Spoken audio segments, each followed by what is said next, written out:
Hello viewers, welcome to our channel LS info. இன்றைக்கு இந்த வீடியோவில் நம்ம என்ன பார்க்குறதா இருக்கோம் அப்படின்னா, ஒரு சில வியூவர்ஸ் வந்து ஃப்ரீக்வெண்ட்டாக ஒரு சில கொஷினை கேட்டிருந்தீங்க. என்ன அப்படின்னா, அவங்களோட நேட்டிவ் அட்ரஸ் வந்து வேறு ஒன்று இருக்குது. ஆனால் இப்போ அவங்க ப்ரெசண்ட்டாக வேறு ஒரு ஊரில் வாழ்ந்துட்டுருக்காங்க. அந்த ஊரில் உள்ள ஒரு ஸ்கூலுக்கு தான் அவங்களோட குழந்தைங்களுக்கு வந்துட்டு ஆர்டிஇ எஜுகேஷனுக்கு ட்ரை பண்ண போகிறாங்க அப்படிங்கிறதாகவும், இப்போது அவங்களோட அட்ரஸ் ப்ரூஃப் எல்லாமே மற்ற எல்லா சர்டிஃபிகேட்ஸுமே வந்துட்டு அவங்களோட நேட்டிவ் அட்ரஸில் இருக்கே, என்ன பண்ணுறது அப்படிங்கிற மாதிரி கேட்டிருந்தாங்க. அதுக்கான பதிலை தான் இந்த வீடியோவில் நம்ம பார்க்க போகிறோம். நீங்கள் இன்னும் நம்ம சேனலை சப்ஸ்கிரைப் பண்ணலை அப்படின்னா வீடியோவுக்கு கீழே ரெட் கலரில் சப்ஸ்கிரைப் அப்படிங்கிற ஐக்கான் தெரியும், அதை கிளிக் பண்ணிக்கோங்க. அதை கிளிக் பண்ண உடனே பெல் ஐக்கான்ஸ் தெரியும். அந்த பெல் ஐக்கான்ஸில் ஆல்ங்கிற பெல் ஐக்கானை கிளிக் பண்ணிக்கோங்க. அப்போ தான் நான் போடக்கூடிய எல்லா யூஸ்ஃபுல்லான வீடியோஸும் உங்கள் ஃபோனுக்கு நோட்டிஃபிகேஷனாக வந்து உங்களோட சர்டிஃபிகேட்ஸ் எல்லாம் உங்களோட நேட்டிவ் அட்ரஸில் இருந்தாலும் எந்த பிரச்சனையும் கிடையாது.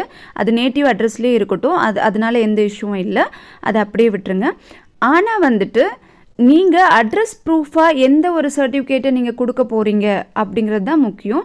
அட்ரஸ் ப்ரூஃபாக நீங்கள் எந்த சர்டிஃபிகேட்டை நீங்கள் காட்ட போகிறீங்களோ அந்த சர்டிஃபிகேட்டில் நீங்கள் இப்போ ப்ரெசண்ட்டாக இருக்கிற உங்களோட அட்ரஸ் இருக்கணும். அதாவது நீங்கள் எந்த ஸ்கூலுக்கு வந்துட்டு உங்கள் குழந்தைக்கு ஆர்டிஇ எஜுகேஷன் ட்ரை பண்ண போகிறீங்களோ அந்த ஸ்கூல்லேருந்து நீங்கள் கொடுக்க போகிற அந்த அட்ரஸ் ப்ரூஃப் வந்து 1 கிலோமீட்டர் டிஸ்டன்ஸில் இருக்கணும். அப்படி இருந்தால் மட்டும்தான் உங்களால் அதை வந்துட்டு அட்ரஸ் ப்ரூஃப்காக நீங்கள் அந்த சர்டிஃபிகேட்டை வைக்க முடியும். அதுக்கு நிறைய சர்டிஃபிகேட்ஸ் லிஸ்ட்டு வந்து கொடுத்துருக்காங்க. 2023 இதுக்கான ஒரு இன்ஃபர்மேஷன் வந்துருச்சு.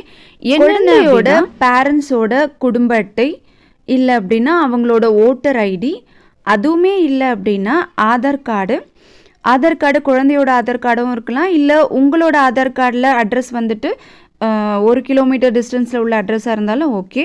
அதுக்கப்புறம் டிரைவிங் லைசன்ஸு, இதுவுமே இல்லைன்னா பேங்க் அக்கௌண்ட் ஓப்பன் பண்ணுறது ரொம்ப ஈஸி.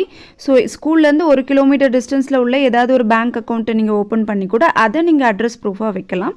அதுவும் இல்லை அப்படின்னா டெலிஃபோன் பில்லை வந்துட்டு நீங்கள் அட்ரஸ் ப்ரூஃபாக வைக்கலாம். இதுவும் இல்லை அப்படின்னா பேன் கார்டை யூஸ் பண்ணலாம். இது எதுவுமே இல்லை, இது எல்லாமே வந்துட்டு என்னோடய நேட்டிவ் அட்ரஸில் தான் இருக்குது அப்படின்னா நீங்கள் எந்த இடத்துல வசிக்கிறீங்களோ இல்லைனா எந்த ஸ்கூலுக்கு நீங்கள் ட்ரை பண்ண போகிறீங்களோ அந்த லொக்காலிட்டியில் உள்ள விஓஓ கிட்ட போயிட்டு குடியிருப்பு சான்றிதழ் ஒன்று வாங்கிக்கோங்க, அவங்க தருவாங்க. அந்த குடியிருப்பு சான்றிதழை வந்துட்டு நீங்கள் அட்ரஸ் ப்ரூஃபாக யூஸ் பண்ணி உங்கள் குழந்தைக்கு ஆர்டிஇ எஜுகேஷனுக்கு நீங்கள் அப்ளை பண்ணலாம். இது எதுவுமே இல்லை அப்படின்னா கவர்மெண்ட், அதாவது வந்து சென்ட்ரல் கவர்மெண்ட் இல்லைனா ஸ்டேட் கவர்மெண்ட், ஏதாவது ஒரு கவர்மெண்ட் கொடுத்தா ஐடி ப்ரூஃப் போதும். அதையுமே நீங்கள் வந்துட்டு அட்ரஸ் ப்ரூஃபாக வச்சு நீங்கள் உங்கள் குழந்தைக்கு ஆர்டிஇ எஜுகேஷனுக்கு அப்ளை பண்ணலாம். அது மாதிரி வந்து சென்ட்ரல் கவர்மெண்ட், ஸ்டேட் கவர்மெண்ட் எம்ப்ளாயீஸ்க்கெல்லாம் வந்துட்டு ஆர்டிஇ சீட் கிடைக்குமா அப்படின்னு கேட்டால் அது வாய்ப்புகள் ரொம்ப குறைவு. ஆனால் வந்துட்டு அங்கே கான்ட்ராக்டில் ஒர்க் பண்ணுறவங்களுக்கு வந்துட்டு ஐடி கார்ட்ஸ் தருவாங்க. அந்த ஐடி கார்டை நீங்கள் அட்ரஸ் ப்ரூஃபாகவும் யூஸ் பண்ணலாம். ஸோ அதை யூஸ் பண்ணியும் நீங்கள் அப்ளை பண்ணலாம்.